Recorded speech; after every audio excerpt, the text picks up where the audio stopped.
About the scrap and the fight you had against Cincinnati, going all the way to penalties, please.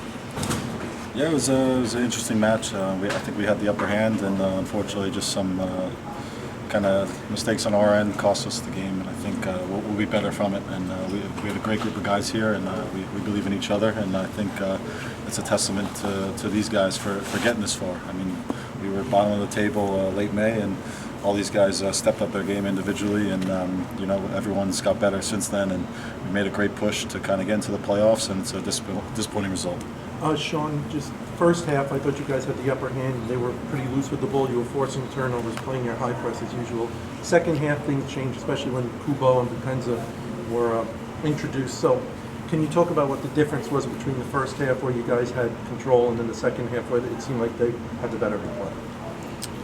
Yeah, I think there was just some kind of errors on our part that where we could have kind of capitalized and kind of killed them off in this game, and I think we kind of let them back into the game, and it's a good team.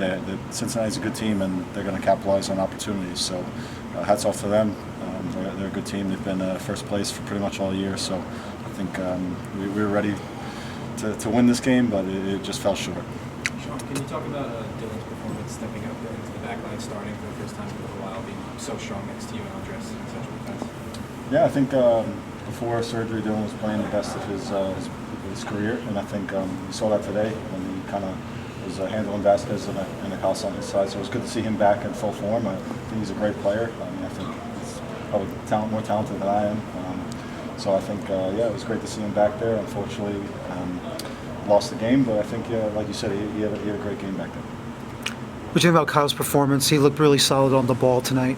Oh yeah, Kyle's he's one of the most athletic guys that I've seen. I think when you watch him run up and down the sideline, there's kind of nobody stopping him once he gets going and gets momentum. And again, he was a big asset for us today, and win those head balls and kind of shutting down Barriel. And I think that was important for us today. And Kyle's a great player. Obviously, penalty shootouts are a crapshoot. Just talk about how tough it was to see you guys had two chances to force a third game, and you guys don't take that chance. Just talk about how tough that was for the guys. Yeah, I mean, whenever it comes down to penalties, there's other chances during the game that we could have won, or we could have kind of eliminated any chances they got. But yeah, like you said, whenever it comes down to penalties, anything can happen. So Carlos made a couple of big saves, and some guys stepped up, and I think guys will learn from his performance and learn from being in the penalty shootout. I think everyone will get better from it. So it was a good experience. Sean, looking back from the beginning of 2023, how would you assess your year so far? Yeah, I think it was a year of a lot of growth. I think in the beginning of the year, some of us were kind of, I'd say, immature, or not as experienced as we should be. And I think over the course of the year, with a lot of ups and downs, I think in this last kind of push, the last few months, it kind of matured us. We're a group in there, but we've matured a lot, and I think we're very disappointed in ourselves. But we know that going into next year, we got to start off strong. We got to have momentum early on in the year, so we can make a big playoff push. And I think that's the key: having a good preseason and good start to next season. Sean, despite the fact that you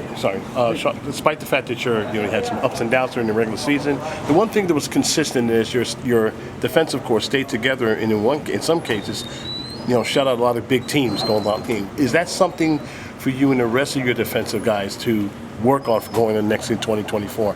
Yeah, I think we want to be consistent, especially in the back line, especially when I look myself in the mirror. I think I want to try and be as consistent and kind of push my level as much as possible, and I think try to push the guys around me. And I think that's a big key to keeping us in games and winning games, just having a consistent and confident back line. And I think, as was said earlier, there's a lot of talented players on that back line, so kudos to them, and hopefully that we could come back better next year. Do you think this is the toughest Red Bull squad that you've been a part of, considering how challenging this year was? And I know COVID was an issue years ago, but considering what you guys went through, is this one of the toughest teams you've seen?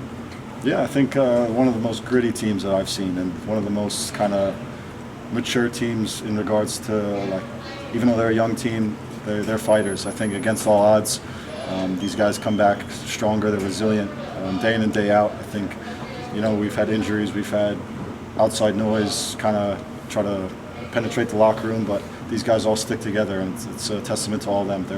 They're a great group of guys, and I hope most of these guys are back next year because I love playing with them. I love playing with all these guys.